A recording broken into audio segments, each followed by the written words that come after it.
Bà bẩn thì cháu cũng bẩn chứ làm sao nhỉ. Bà bẩn thì cháu sạch làm sao được nha. Ý. Ý. Ui giời. Đừng nắm đông thế. Ít cho này ít cho nó lắm. Thấy người này này. Ý. Huyền cười nào. Ăn ít thì em đỏ đấy.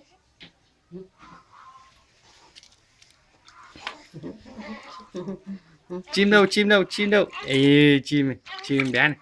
Ê, chim. Ê. Mẹ ơi, mẹ ơi, Ôi, sao đầu ngọt lên này. ơi ơi.